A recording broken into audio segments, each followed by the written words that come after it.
Well, we have a rather curious subject today, but one that seemingly is involved in practically everything that happens on earth, and that is the human mind.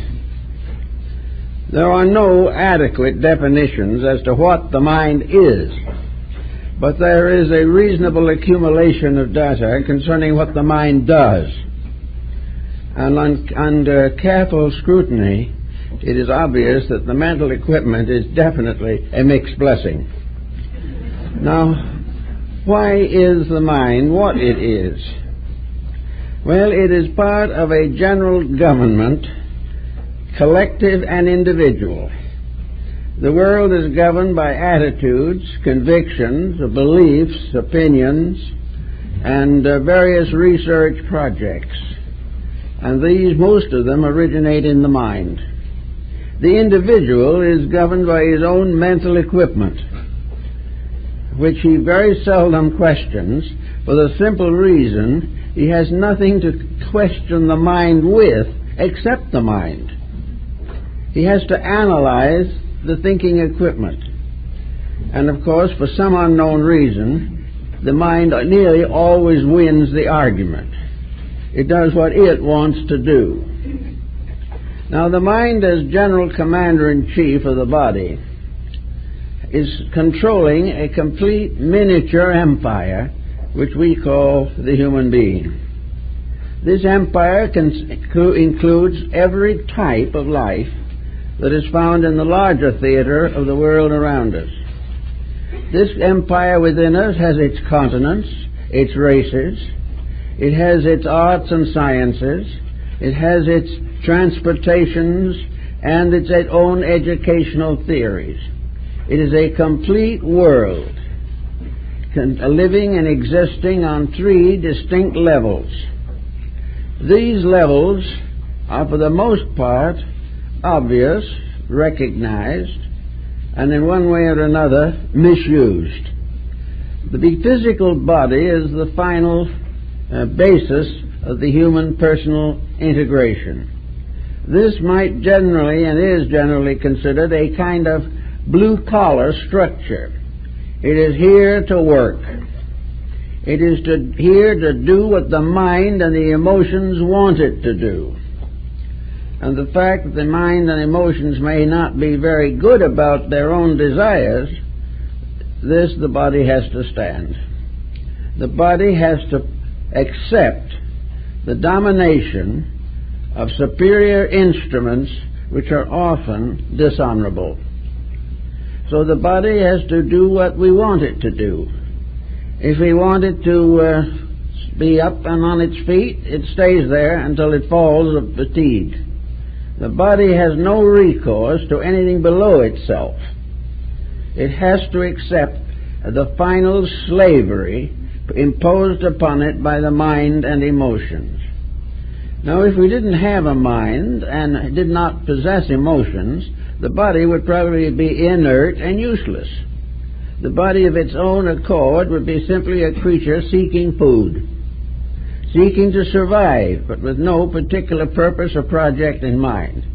The body is not an executive, but it is the victim of the large executive factions upstairs. And in this situation, the body is nearly always ignored. It has not any rights. But like labor, which is the great collective body in society, it has one power that cannot be denied. It has the right to strike. And the physical body makes use of this occasionally. When it has had enough of something, it simply announces displeasure. This announcement is accompanied by discomfort. And if the situation is too serious, the body may be subject to fatal consequences. The body, however, can revolt against the domination of that which is above itself. Actually, of course, there should be no need for such a revolt, because the superior part of man should respect the body, should realize that this structure is a commonwealth, that it has its obligations, its duties, and at the same time confers definite benefits upon the personality which it is motivating. So the body can object. And when it objects, what do we do with it? Well, in labor, when labor objects, we put in a few strike breakers to force them back into line. Well, when the physical body shows wear and tear, we do something to keep it going, but not for the primary purpose of making it healthy or happy. It's merely to keep it doing what we want it to do. And when the body no longer does what we want it to do, we wake up in a rather sad state. So we have a body physically that is subject to the tyrannies of both emotion and thought. Emotion stirs up things, gets the body into all kinds of difficult situations, presses various temperamental excesses which damage the structure and function of the body. The emotions of hate are just exactly as bad on the body as a poison gas. All the things that we do emotionally that are destructive injure the body. The idea that we can have a strong body and perverted emotions is simply unrealistic. But then most of our attitudes are unrealistic because we base them upon what we want to do rather than what we should do. Now, the emotional pressures against the physical body can result in a variety of ailments which are now generally recognized and are being studied. And these studies are very largely limited to psychoanalysis and matters of this nature. Actually, the emotions are also depleting and debilitating the physical body. They are adding to its wear and tear. They are struggling to preserve their own purposes. What the emotions want, desire being one of the most prominent of emotional functions, what they want, they demand, and there is no consideration for the consequences. We see this today in alcoholism, where the emotion, the mental nature, has condoned the use of alcohol, wishes to use it to inspire a certain confidence or to build a certain sense of joviality, and the body is the sufferer. The body has nothing to resort to as a means of getting out of the situation, but if the emotions and mind are too despotic, we will have delirium tremens, which will put the individual into a very bad state, if not an early grave. So what we want to do, seldom if ever, is based upon a concept of what is good for and what is best with the problems of the human body. Actually, therefore, we have to arrange in thinking that we have a neglected factor, which all the doctors in the world have not been able to really keep going. The Chinese probably did the best of any up to the present time. The Chinese people hire a doctor when they are healthy and well, and they do not pay him if they get sick. This is the exact opposite of our method, but there is something more to it also. The doctor is therefore going to do everything possible to keep them well. He is going to move in and teach the individual the laws of living. In Chinese culture, the medical practitioner is usually a Taoist philosopher. He is capable of many types of magic, esoteric healing, and things of this nature, unknown to us in the West, and of course he has given us acupuncture and a variety of pharmaceuticals. But this Chinese doctor's idea is that if he takes the job, which he can refuse if he doesn't want to take it, then he expects the person he is keeping well to be a basically enlightened Confucianist. The individual who wants to stay well must become aware of the responsibilities of the superior person. The only way to stay well is to keep right. Now, there are, of course, accidents and things of this nature which we cannot include. But the run and file of people who have no great special tragedy in their lives drift along without the proper amount of Confucianistic discipline. The doctor, therefore, reminds them that the superior person is the only individual who has the right to be healthy. An individual who doesn't keep the rules of life doesn't have any right to have a healthy body. He does not have any right to have a happy and comfortable relationship with his own physical structure. The moment he breaks the rules physically, which he does because of mental and emotional pressure, the body suffers. And if this goes on long enough, the Chinese physician must point out that the individual trying to do what he pleases rather than what he should is shortening his life and depressing his own actions and cultures. So the health began in China with being right, and it is simply true here. But how do you become right? This is another problem. Well, there's the first positive use of the mind. The mind, being the general in charge of the entire corporation, has a right to be heard and has the inevitable right to be right. Now, why is the mind not always right? Well, because we've never trained it properly. We haven't realized that the mind is probably the most important vehicle that we have in the process of living. We are doing all kinds of things with the mind, but most of the things we do are prejudicing it in one way or another. We want the mind to be the means of fulfilling everything in life that we desire. A mind that doesn't fulfill our wishes isn't much of an intellect as far as we are concerned. A mind that tells us to be temperate brings immediate objection. And what is the source of the objection? A counter-attitude of the mind itself.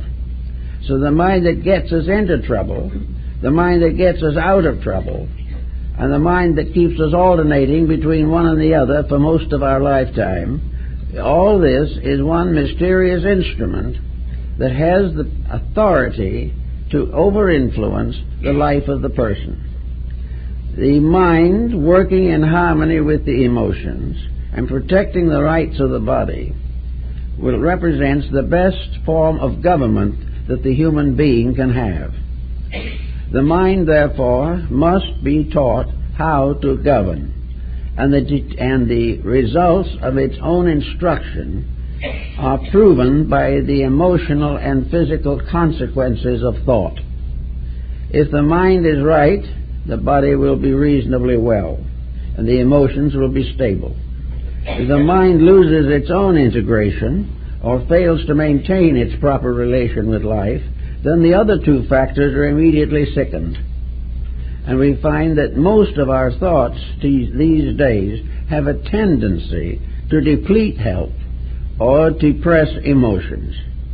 The world we live in today is a world which many people fear. They believe that the inevitable consequences of our mistakes must sometime descend upon us.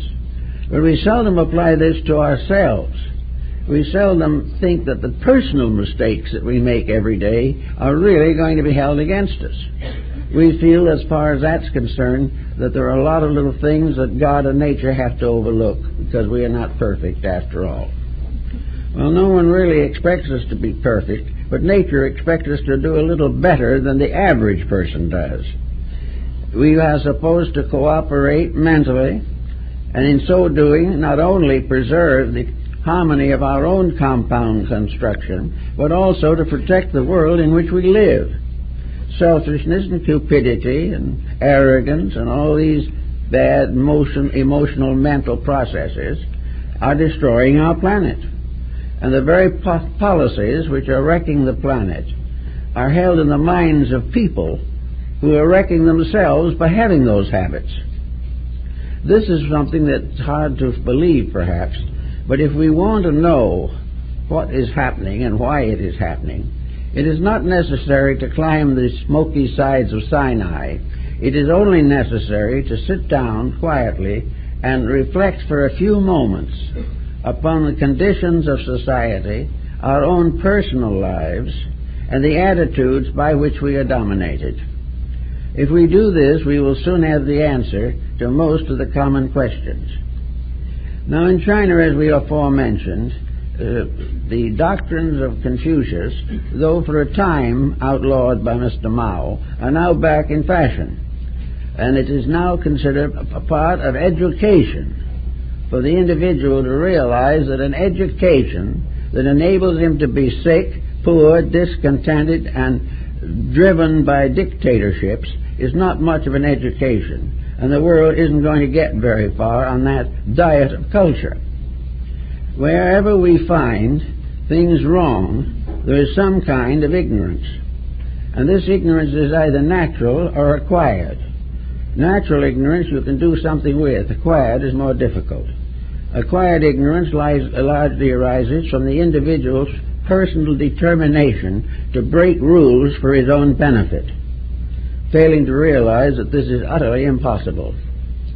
When he thinks he has broken some rule for his own benefit, he is simply laying up trouble for the future. There's no way of escaping it. So that the end of education, theoretically, is to produce the superior person. Now, superiority is not a standard factor. Superiority is actually the individual living from the best part of himself. It is the individual using the talents that he possesses as wisely and in such friendliness as is possible. The superior person is the one who lives according to the highest concepts of his own character, conduct, or background. There is no reason why a superior person has to be a genius. Many geniuses are hopelessly unbalanced. But a superior person must have the fundamentals of a civilized human being. Now, in order to have those fundamentals, something has to be done with the intellect, the mind which is hard to harness, the mind which is constantly resisting law and order, the mind which is concerned only in the fulfillment of ambitions and has very little time or thought for self-improvement. So the only way you can do anything with the mind is to get it young and stay with it until you make it do the things that it is supposed to do. This is a different approach to education from what we have now. What we are really now trying to do is help the mind to be sneaky and safe at the same time. We expect the mind to break the rules and live happily ever afterwards. And in order to convince us of this, it has rearranged the rules so that the mind is miseducated to go on and perpetuate the sorrows and miseries of the human race. So the Confucianists decided that the main point was to find out, as far as we can, what constitutes superiority. For superiority, when it is properly acquired, lifts the individual from a previous level of inadequacy. Superiority is not an ultimate in itself by one grand dash towards education. Superiority is a constant growing in which the individual constantly lives above his own mistakes and corrects them and does all that he can to advance his life. This is what we should have in school. The mind should be taught that the most important thing is that it should be a benevolent organizer and a benevolent executive. It is like a country. The country has a good ruler, the people flourish. If it has a bad ruler, they suffer. If the ruler is ambitious, runs them into wars, debt, and revolution, the same thing happens in the human body. The sickness sets in, and there is no immediate cure for it. So the Confucian says, let's start by diagnosing the requirements of a superior person. Now, most people think they're superior. And even when they know they're not, they don't want anyone else to tell them so. Because there's certain pride in there also. We wish to be a success. And as we have set up a science of success as a result of breaking rules, we can break a few of them, and then the rules break us. So the Chinese says the first thing you have to do to teach the child is to give it the integrity necessary to develop into a purposeful person, a person who is superior. Now, what is a superior person? A superior person is one who is above committing inferior deeds. Anything that is destructive, anything that is selfish, anything that damages the public good or the private good must be considered as against the production of the superior person. The superior person must be a builder, not a wrecker. The superior person must put others before himself. He must recognize genius where it exists. He must serve integrity where he finds it. And in his personal life, he must keep the rules of the Confucian Code. And the Confucian Code is one of the earliest of the various world codes to include the statement that we should do unto others as we would wish that they would do unto us. It was integrity from the beginning. So the first step of education is to teach an individual what honesty is, why it is worthwhile, and why he must acquire it if he wishes to be happy. Now, he may find that he is surrounded by people who do not agree with this. And as we are likely to follow the leaders of our day, we soon lose sight of the problems of being superior, and very often end up by being inferior to the worst rather than superior to the best. So superiority includes the complete development of mental integration, a mind that in judgment is honest, a mind that is fair, a mind that is humane, a mind that is not self-centered to the degree that it will injure others to advance its own cause, a mind that is honest, is dedicated to purposes, and is a watchful and loving guardian of the emotional levels of the body and form which we call human, and the larger emotional and physical body which we call population. All of these things are part of a code, and the mind was given to us so that we can live well, do right, and be happy. What happened to it? Something went wrong. Because we are none of these things today. We are frightened, we are selfish, we are dishonorable, we are out to one purpose only, and that is to get ahead by cheating somebody else if necessary. And our idea of the superior person is the individual who in one way or another has accumulated wealth or power, and very difficult to collect either in large quantities without compromising principles. So the child in school has to start with the culturing of its mind. Now, education generally has never been very successful in culturing the mind. Most educational systems have been set up in countries, nations, and times in which corruption was common and prevalent. And education has gradually become a means of competing with that which is wrong. The mind has been taught to be more cunning than the mind of the neighbor, and the mind of the whole world is settled upon aggrandizement, upon domination, and upon conquest. All of these things are silly, stupid, and mortally dangerous. Now, we can believe, for instance, that we go along in our own personal lives, and that the mind is a fairly pleasant person to be with. It thinks rather nice thoughts as long as they're not very important thoughts. But whereas something very important comes up, the mind retires into its own pattern of exclusiveness and decides what it's going to do regardless to whether it's right or wrong. Now, a mind that is educated by television isn't in very good shape. A mind that depends upon the daily press for its cum laude is not in good shape either. The mind today is exposed to a system which is very detrimental, but is not likely to admit the fact that it is responsible for the system. We have a vicious circle here. By wrong thinking, we build a great empire, which we have to perpetuate by more wrong thinking. And in the long run, this empire collapses because it was wrong, and the thinking has not been able to take over sufficiently honorably to call the situation normal. It isn't normal. So we have to find out now how to work into this situation. And Taoism is a good way. We've got a group of meditation philosophies at the present moment that are gaining wide attention. People meditating on what?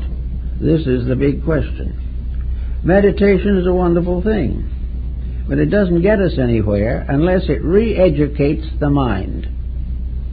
It cannot simply ignore the mind and keep on having bad habits and good thoughts. The policy won't work. We have to gradually find ways in meditation to get this meditative mood into the intellectual nature firmly enough so that the mind begins to correct its own mistakes rather than making more. The mind is a creature that can correct its own mistakes, but it seldom does so, because by the time the mistakes have been made and have been uncomfortably assimilated into conduct, the mind is not likely to change them. If it could change them, it would do so in the world also. And we would not, at the end of 5,000 years of so-called civilization, we won't have passed, as we have now, through the post-war years of a struggle which cost the lives of nearly 60 million human beings for no good whatever. Even the old boundaries haven't changed. The old grievances haven't changed. The old hopes have not been stimulated. The old faults have not been corrected. So what was the result of all this? A mental attitude which is wrong. This attitude held maybe by leaders at one time and by ambitious followers at another, or by hopeless persons who could make no contribution because they had never trained themselves to follow an internal conviction. So here we have this mind that is constantly a powerhouse and is constantly suffering from wrong behavior patterns. The first thing perhaps that we have to learn to do with the mind before we can get it anywhere is to gradually break down its sense of omnipotence. The individual who finally reaches a point where he can look at himself and say, I was wrong, and mean it, is simply saying, my mind betrayed me. When an individual can say, I should have done it a different way, which would have been better, but we didn't do it that different way, again the mind is responsible, for it has lured us on to the perpetuation of a mistake. If we want to find out the cause of broken homes, of bankruptcies, of narcotics and crime, of moral delinquency, and political tyranny, we have to go back to the mind box, for that is the box from which all of Pandora's difficulties come forth. Every problem we have is from the mind, and every cure we have ever tried to make was also from the mind. So these processes are locked in a tyranny in which gradually appetites, which are natural to immature persons, take precedence, and we live to cater to our feelings rather than to our facts. We continue to break rules because we find a certain immediate satisfaction, and then wake up someday faced with a huge penalty which we are unable to meet. So the great problem is to use the mind. In India it is said in the Bhagavad Gita that the mind is the slayer of the real. And yet we were not given a mind by the divine power because it slew things. We are not given the mind because we don't need it. It is part of the compound of created things. And this compound is bestowed by a wisdom far greater than our own. It comes from a source of life which has decided that to think is one of the important processes of growth.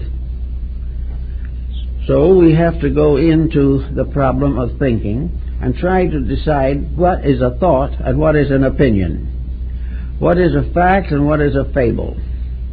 How are we going to prove to our own satisfaction that things that are wrong will not be righted merely by perpetuating them? Well, the thoughtful person sits down like Omar the tent maker and begins to contemplate these matters and can get a liberal education very quickly. Because when one country invades another, when the Iranians attack the Iraqis, the same thing is happening inside ourselves on a smaller scale. We are opposing, attacking, incapacitating elements of our own temperaments in an effort to attain some kind of an unreasonable sovereignty of a part over the whole. Actually, all nature is asking of man is that he will use his compound temperament, disposition, and integration to advance the common good of himself and others of his kind. The parts of man must work together, or there is some kind of a war in the body. The nations of society must work together, for tyranny will ultimately destroy society. So we have the human body as a miniature for all the processes that are going on around us in society. That we can learn from this is obvious. The only thing we need to do is think about it. In other words, we can begin to use the mind to solve its own mistakes. And this is more or less a sheer genius. But it was something we were intended to do. It is not unreasonable. It is not a fantastic impossible that we can never hope to accomplish. Many serious, thoughtful people can accomplish it if they want to. And as a few do improve, the majority will follow to some degree. So as we sit around and watch all these things that are happening, some people will turn on the newsreels, news on the television, listen and say, oh, it's all terrible. Others will turn it off because they don't want to hear it. A third group does not believe a word of it. And still another group is fighting to some political purpose which it has assumed to be significant. All of these things are a great expenditure of energy and nothing to help the mind. Most people in thinking feed the mind on junk foods, and as a result of that it brings out some very junky decisions which are not necessary, inevitable, or useful. If, however, we really want to start a little thinking, there's plenty of it here to do, plenty of chance to do it. But decisions have to be made. There are penalties or prices upon everything in nature. The penalty for a misdeed is misery. The price of a good deed is intelligence. The individual must use the faculties that he has the way they were intended to be used if he expects to benefit from them. There is no one who is any better off by being completely under the tyranny of his own intellect or of a collective group of intellects. A whole group of people coming to wrong decisions does not result in a correct decision. In this case, the majority is not always right. The majority is not right now because the majority doesn't think at all, or is so selfish and self-centered that it doesn't care. So we start in by deciding that the mind is a potential savior, the energies of which are being ruthlessly wasted. Now, how do we try to do this? Well, there are two ways. We must ultimately, of course, work it into our educational system. We must begin to train the mind to think and not to inherit the notions of other people. We have to train the mind to contribute to the future rather than build all of its wealth and strength upon the past. The past is important, but only to the degree it gives us true insights into the repetition of ancient policies. So we have to start in either by going to school in a different type of educational theory, more like that of Comenius, who gave us the public school in the beginning but unfortunately died too soon, about 300 years too soon, to be able to control the system after it passed out of his keeping. Comenius was very simple in his ideas. He says it's very easy to overeducate people. When you overeducate a person above his and beyond his capacities, you have a misfortune and a desperately unhappy person. So education should be appropriate to the needs. And education should begin always in moral instruction. It should begin by a proper use of emotion as a curb upon thought. If the emotions of charity, love, piety, faith, and all of the kindlier feelings, if these emotions are cultivated constructively, they can definitely influence the mind. The mind can be changed by the use of other faculties which man possesses. Also, the mind can be altered considerably by the physical body, because after a while the mistakes of the mind show up there in terms that cannot be contradicted.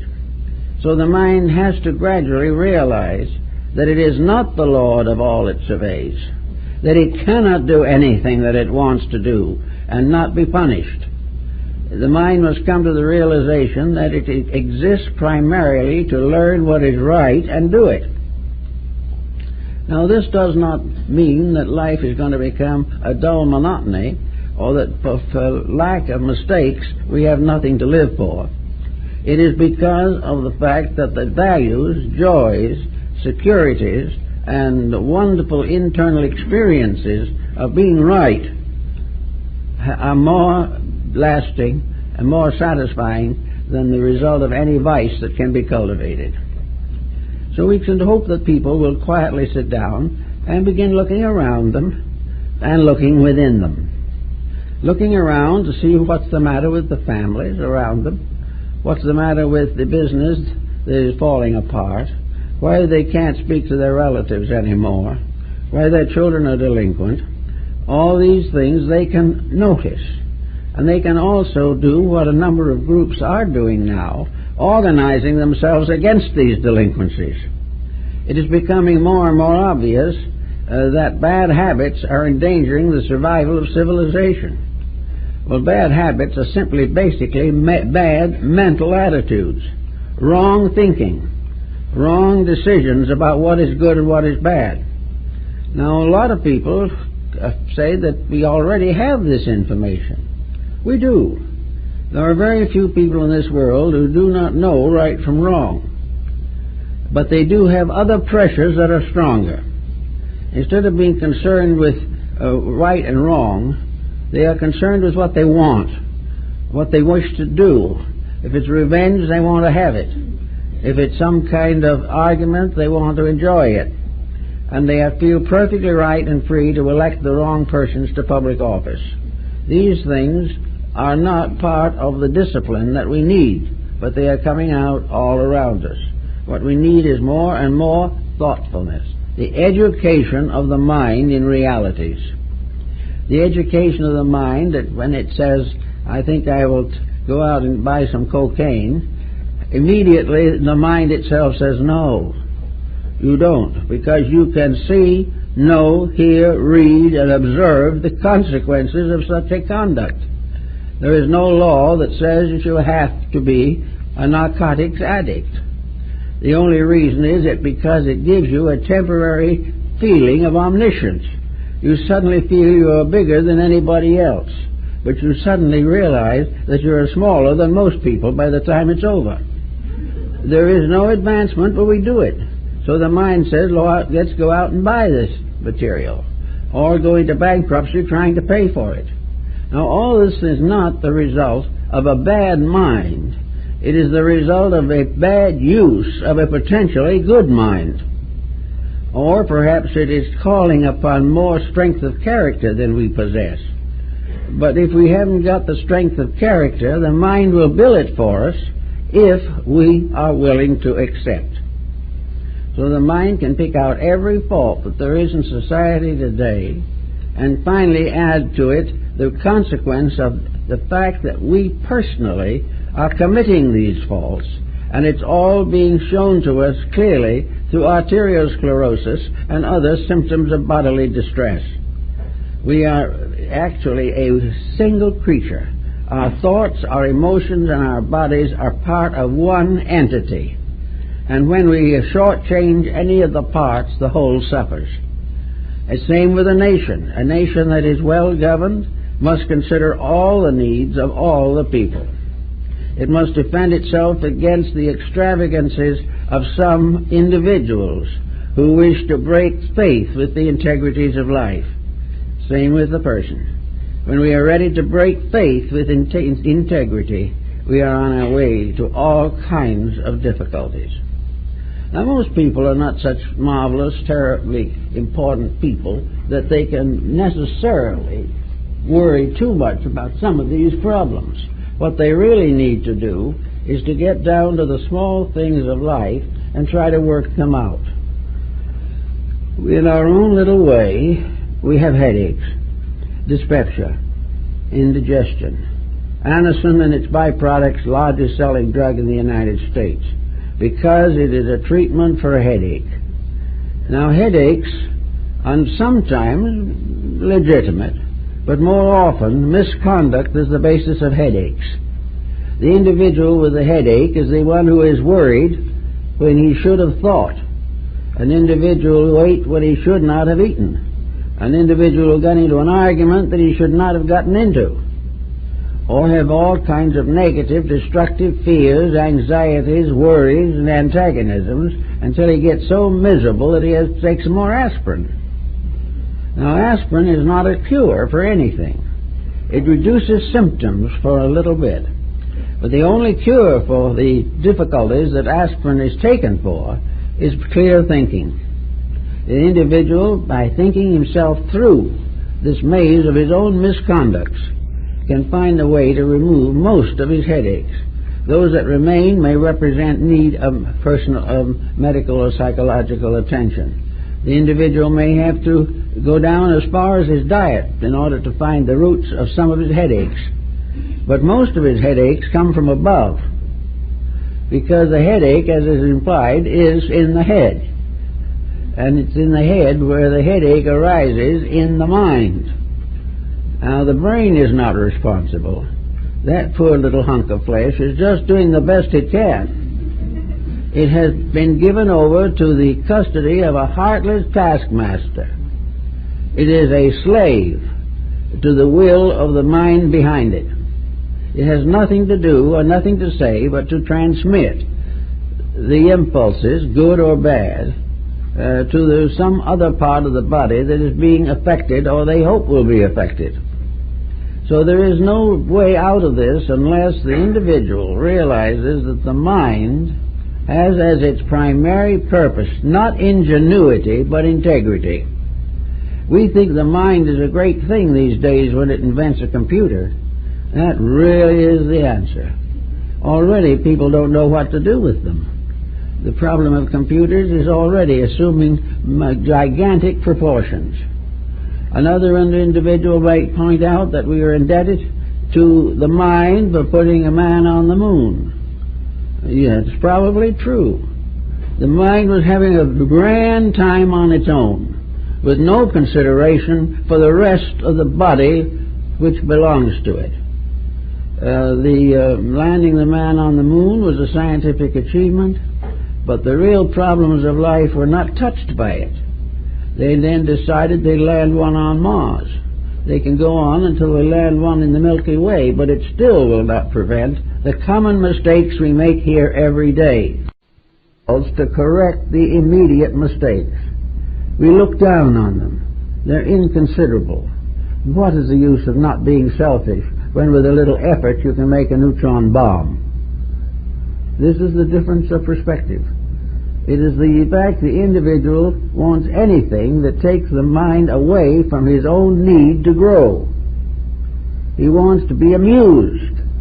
If he has wealth, he spends it recklessly. If he has poverty, he gets what he can by any means possible. But with all of that, the mind, instead of being the leader of a marvelous organization of faculties, is simply catering. And actually, strange it may seem, the mind isn't particularly pleased over all this. The mind isn't happy and jolly as the result of all kinds of bad decisions that it inspires. It is worried to death. The mind is just as unhappy as the person who has it in his head at that time. The mind is not a self-solving problem. It is one that it's adding constantly to the creating of them. And the only thing that the mind can do is to suggest partial remedies for mighty mistakes. And the remedies generally are simply a rearrangement of the elements of the mistakes so that we are still in the same trouble we were in before. So to get the mind out of this squirrel cage in which it functions, we have to go to work on it. So, first of all, we relax. Now, relax doesn't mean do nothing, but relax means that we stop breathing or feeding wrong information into the mind. We stop telling the mind that we want to be rich if it calls for a murder. We got to tell the mind that we want what we want when we want it, and that this is wrong. Little by little, by reducing the temptations which we impose upon the mind, we can prevent a great many of the mistakes that arise from poor mentation. If we are willing to cut down the false appetites, then there will be less bad luck, so-called, hovering around us all the time. Out of a quiet mind, we can then say to the mind, think. And think with the aid of all the instruments that have been given to the mind to help it to think. And the individual whose mind is being considered must help the mind to do this. It must do it by presenting the mind a picture of the world thought. It must remind the mind of the tragedies of selfishness, as represented all over the earth all the time. It must teach the mind the miseries of competition. It must also lose, or help the mind to lose, the idea that the more it has, the happier it'll be. When in reality, as Buddha pointed out, the more we have, the more sleep we lose trying to take care of it. All kinds of things, by a very gentle thought, can be caused to relax. And when we look back on a feud in the family, we can very quietly say to ourselves, let's review this feud. First of all, what good did it accomplish? And someone will say, well, it accomplished some good. I got a great deal of joy out of hating my neighbors. And I'm very happy to say I haven't spoken to my aunt for 25 years. Now, this is an achievement. And of course, it has devastated the aunt, who probably doesn't care and doesn't even know about it. Now, if you start analyzing these things and breaking them down, you gradually come to realize that all of the negative, unhealthy attitudes that we have are bad bargains at best. So we didn't talk to the aunt for 25 years. In our heart there was a wrangle, there was a hatred, there was a disturbance, and in the body that means there's an acidosis. You cannot hate somebody without the body suffering, regardless of how you do it. You cannot ignore a virtue without giving grounds to a vice. But most of all, you cannot continue to build a temperament around mistaken attitudes without ultimately shortening life, increasing sickness, and alienating yourself from the better things that make life valuable. Getting away from all these false decisions and conclusions may have a tendency to cause the individual to drift a little toward religion. He may feel that his mind needs a little spiritual indoctrination. Well, that's very good as far as it goes, but there's a point here we must remember, that nearly all religions are mind-produced. They are the result of thinking. They are a result of various stages in history, various races and nations, coming to their own conclusion concerning the nature of God and what God wants. So if we are going to turn to religion for consolation, then it is very important to understand the nature of the religion that we are going to believe. And of course for Christians, the Sermon on the Mount is a very good foundation. But most Christians aren't able to live by it. Why? Because the mind objects to it. Now this objection is very similar to the objection we have today, where science, for the most part, glorifies atheism, and politics can hardly wait to get rid of all theological systems. This means that that part of society which is wrong wants to take over. The reason it wants to take over is that religion is a moralism that can interfere with ambitions. It can interfere with the determination to be rich. It can interfere with the absolute competition that dominates our thinking today. The fact is that when the wrong people want a thing, that's the thing the right people don't want. The individual who needs religious consolation to protect himself from materialism has to develop his own sense of values. But once he gets a strong enough sense of values, he is not likely to give in to the hypnosis of prevailing customs and fashions. The only thing that materialism can dangle over his head as a promise is that when he's dead, he won't remember his mistakes. This is not exactly worthwhile living for, however. It's necessary to remember our mistakes even for the length of a lifetime while we're here. We only need to remember them long enough to correct them, and things start moving much better. So we go along and we find the mind sitting in all corners of this problem of living. It is present everywhere, trying to influence and dominate the lives of human beings. Yet we need it. But we need a mind that has been dedicated to a purpose. We need a mind that has accepted the responsibility of leadership over the problems of material existence. All these problems originate somewhere within the mind, and they have to be corrected by a mental dedication. We have enough evidence at this moment to convince any court of law that it is impossible to break the rules of nature and be happy.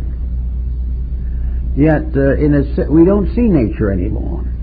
Where we used to see nature with its roads of trees and its little dirt roads and its waterfalls, we see nothing now but condominiums, vast projects, vast metropolitan centers, great industrial complexes, and nuclear energy centers. These things are what we see. The sky and the earth and the sun and the moon are now put in small parks where we have to go to have a picnic once in a while to see them. We have gradually weaned ourselves away from the true world, the world of realities, and have taken on instead a fantastic jungle which we have created. Now the fact that we have created it does not make it good. And the fact that we have created it will not make it last. The mistakes that we make through ignorance, we must correct through intelligence. The mind at the very beginning became more and more immersed in such problems as survival.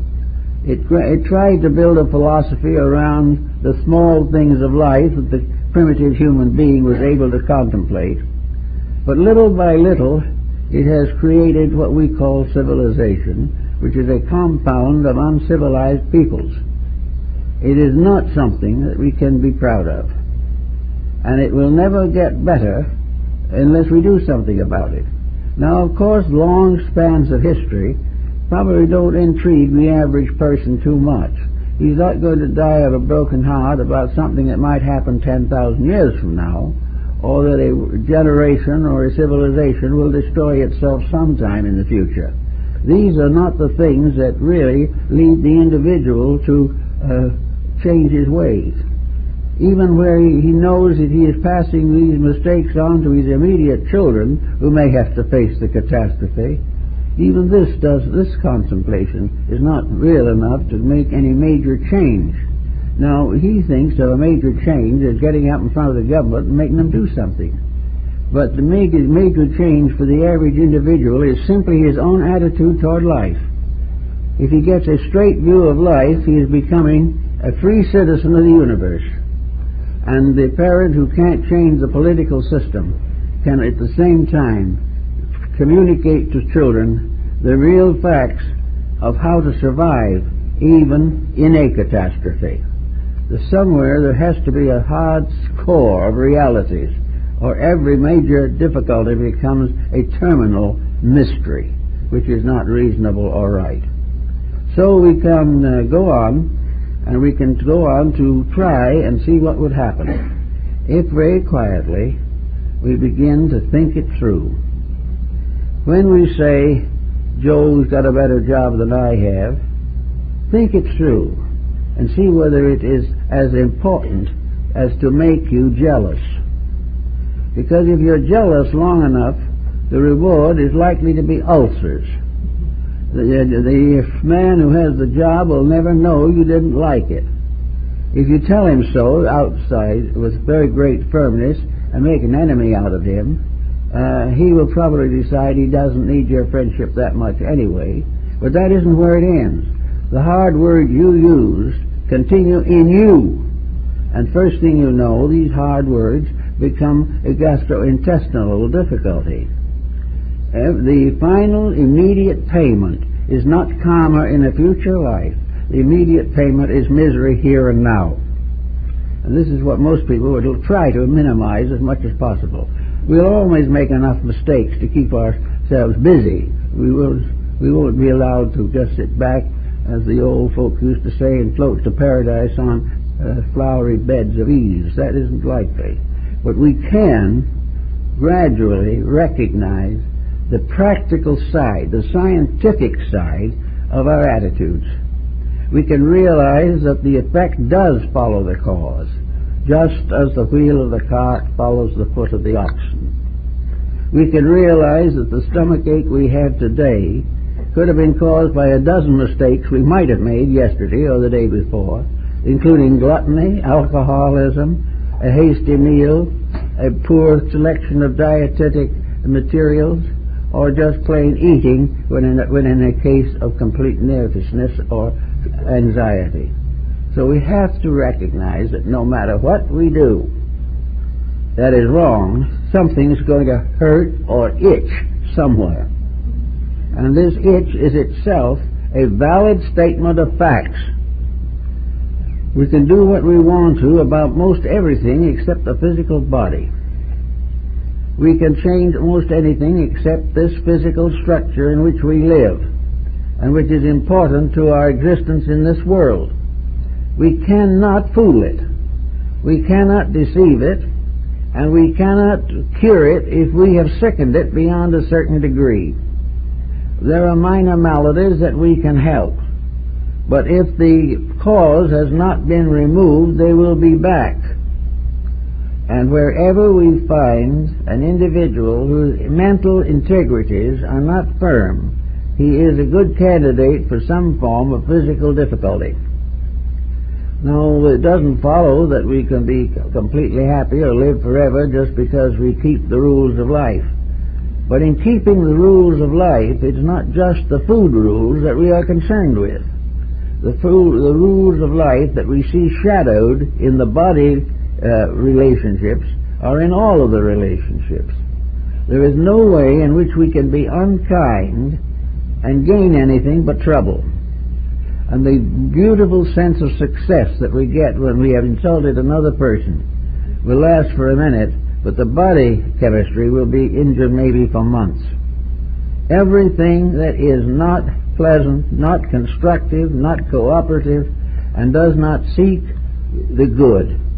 Everything that lacks these motives is subject to a suffering equivalent to the attitude which they have held. Some of the suffering is physical, some will be emotional, some will be mental. But where the individual has had a wrong attitude, he's going to pay for it.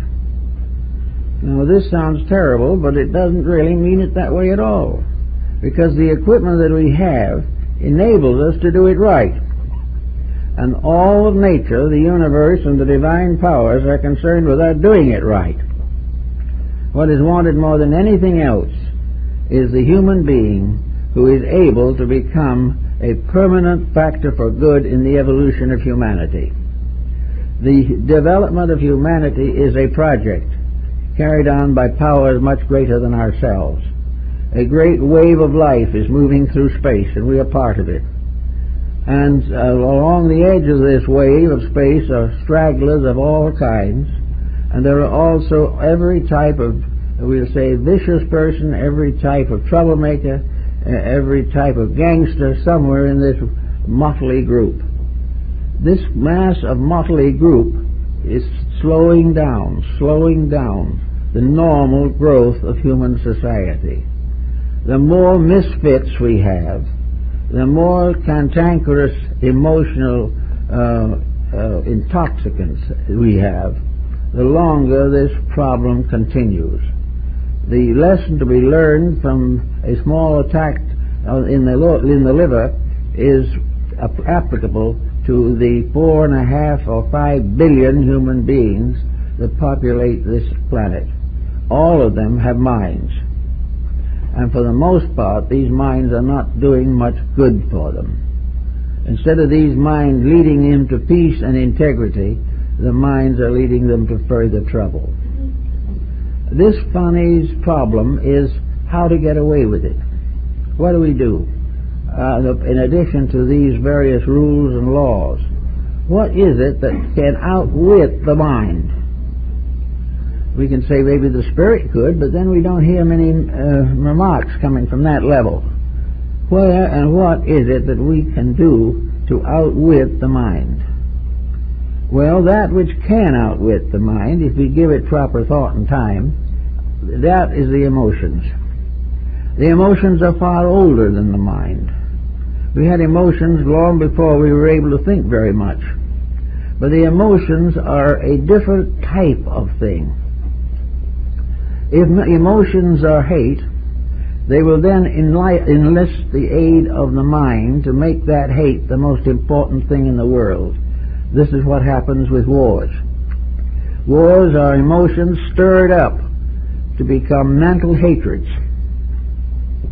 If, however, on another angle of the matter, the heart and the emotions are in some way enriched, ennobled, or made more significant to us, the result will be a great deal more peace and charity and insight. So we can say above selfishness there can occasionally rise a great heroism. And a great heroism is an individual rising above his own security to protect something greater than himself. And this is, in almost every case, love or compassion. The individual, therefore, who is able to strengthen his emotional realizations of life, who is able to love honestly, is in a position to gain a great many benefits almost immediately. The difficulty, however, is that love plus intellect can be loaded with ulterior motives. Instead of the love being pure and true and right, the individual loves for gain, loves in some way because he hopes something better back from his affection. It's like the religionist who believes that he is building a church for the benefit of humanity, but he is also building a fame for himself. This type of thing is to be constantly watched. The mind, in the presence of an honorable and sincere affection, seldom raises much objection. But where the objections are raised is where the mind itself is still largely embedded in ulterior motives, which the individual has not corrected or matured out of in his own temperament. So when we are working for some of these causes, we turn to religion for help.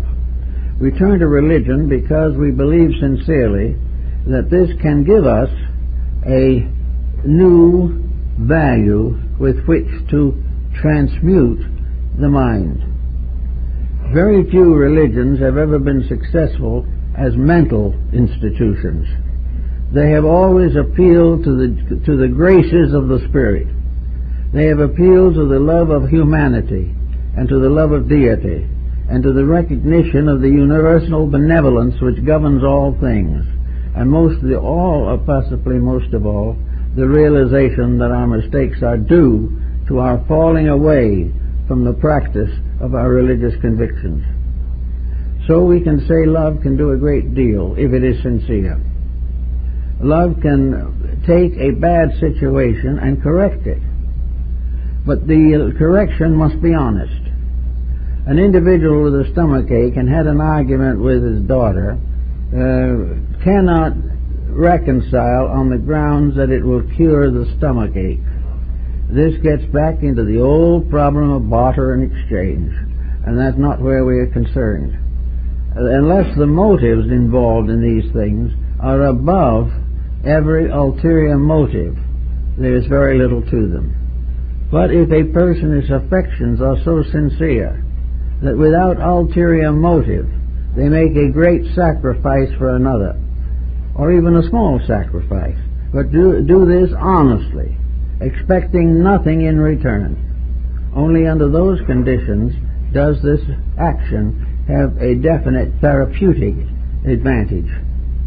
The more peaceful we become, the more gentle we are, the more we love those who are close to us, and in a large way those who need everywhere in the world, the more we get over the advantages to self and realize that we live in a world that must live and die together. If we must come to realize in the end that there can be no final good for us as persons unless we have helped to build a common good among all persons. And this is done by religion, and it could be aided by education, but only if education and all these other factors are considerably renovated. The mind must recover from the delusion of ulterior motive. There must not be that tricky little thought hiding somewhere that what we are really doing is looking for something for ourselves, even though we appear to be serving others.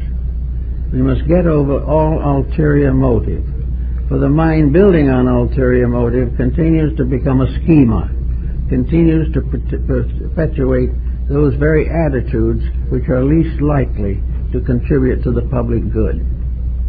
Now, we have more contact with other people than we realize. There are very few people who live for themselves alone. We are not just individuals in a sea of faces. We are all people. We are all involved in the same problems, and every life meets and mingles with other persons during all the years of physical existence. It is therefore very important that each person learn to understand how to mingle with people, how to work with people, and not become involved in their prejudices and their opinions and their attitudes on a variety of subjects.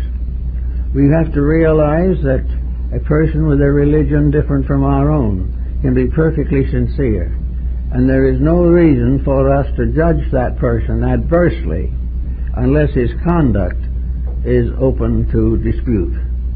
The fact that there is no such a thing as Christian honesty or Christian dishonesty should be thought about, because all honesty is honesty. Every religion teaches it. Every human being who is honorable teaches it and lives it. And when this becomes a clean living pattern, we will have very much less crime or confusion in the world, practically none. But as long as we claim all these things as intellectual facts, but never apply them to conduct, or at least very seldom, only in a great emergency, as long as we do not live them, the mental attitude weakens.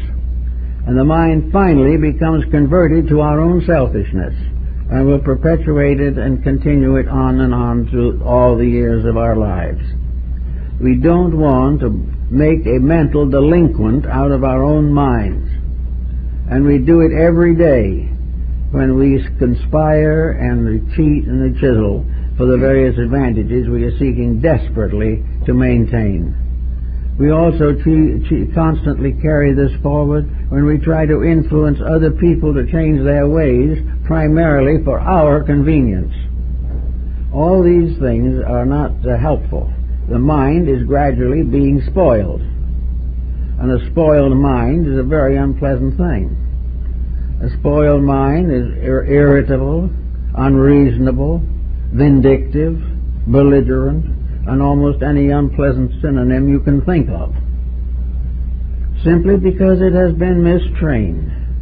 And in society today we are sending forth into the world generations of young people in whom vices are becoming innate.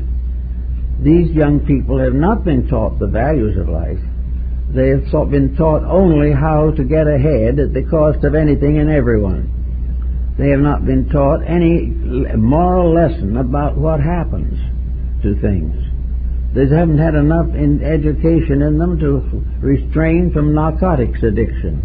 Yet they read in the paper, they see in the motion pictures, they observe everywhere the results of narcotic addiction. Yet they keep right on doing it. Why?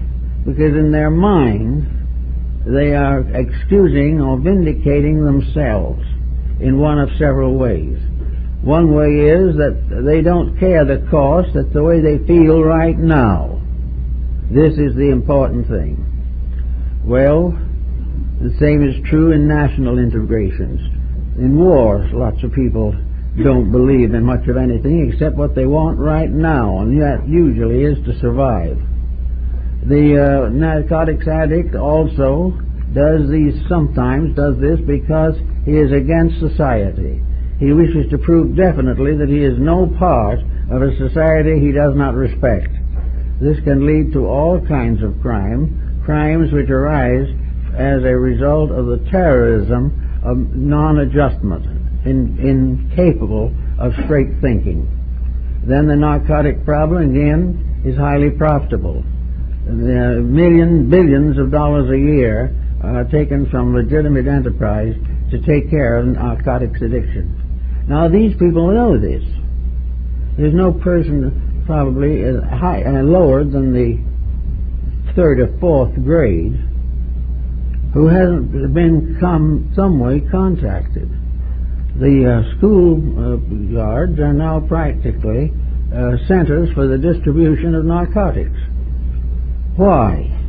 How is it that young people with minds that are supposed to be growing up to become useful citizens being snared in a thing like this? Well, the reason it is that the mind tolerates it.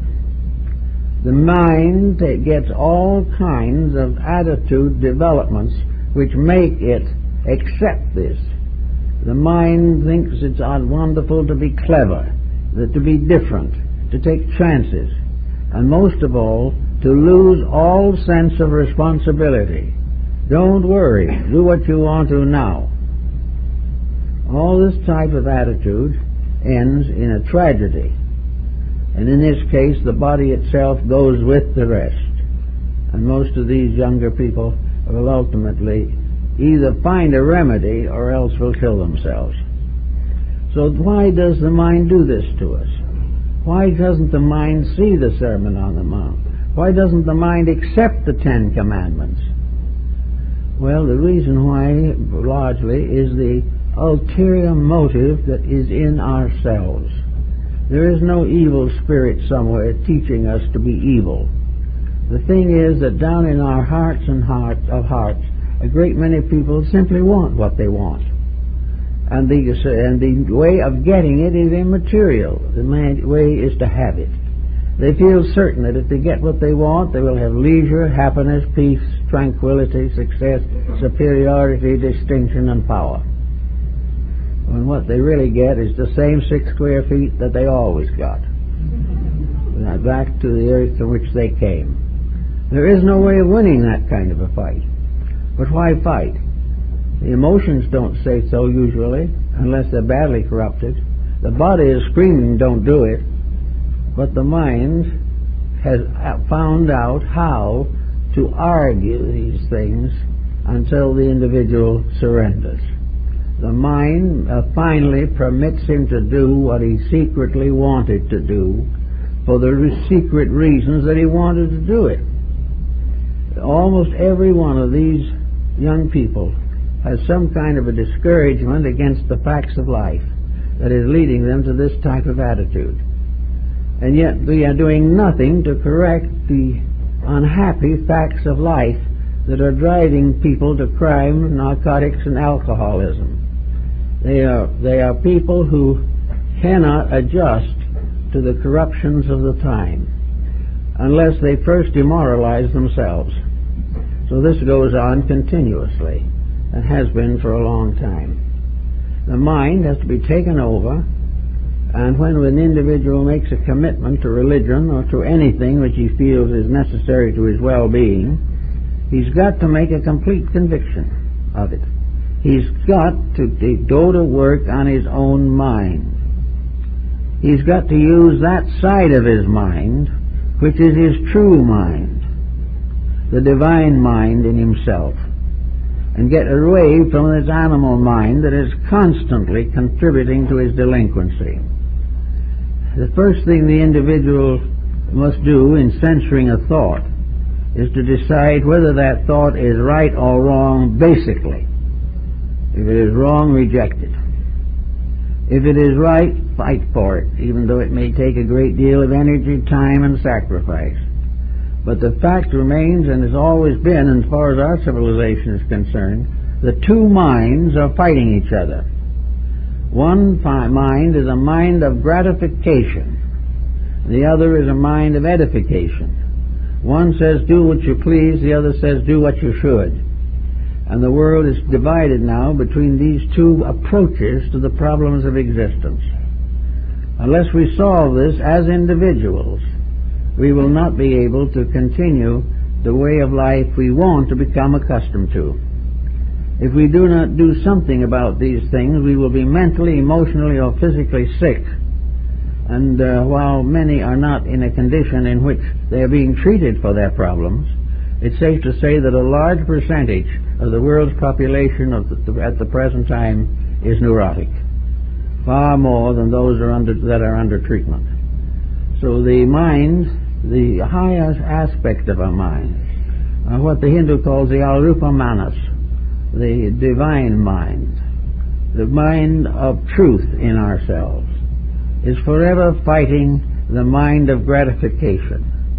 It is a struggle between spirit and body. It is between soul and the soulless. It is between the invisible cause and the visible compromised effect. So each of us have this little fight on our hands. In many cases it's not a very serious one. There are not great big things that we're doing wrong. But there should be a few at least moderate-sized things that we're doing right. And doing right completely, because we believe in them, because we know they're right, and because we know that we must face the consequences if we don't. Philosophy, however, is not based upon a perpetuation of punishment. It is actually a system of cultivation by which the individual recovers from the need of punishment by gradually overcoming his own mistakes. By doing it this way, the mind becomes the most powerful instrument for good that is imaginable. But until that time, it's going to be hovering around trying to convince us that we should compromise principles in order to have a little more fun now and dyspepsia later. This type of thinking has got to come more and more clearly into our consciousness. Well, folks, I think that's all for the morning.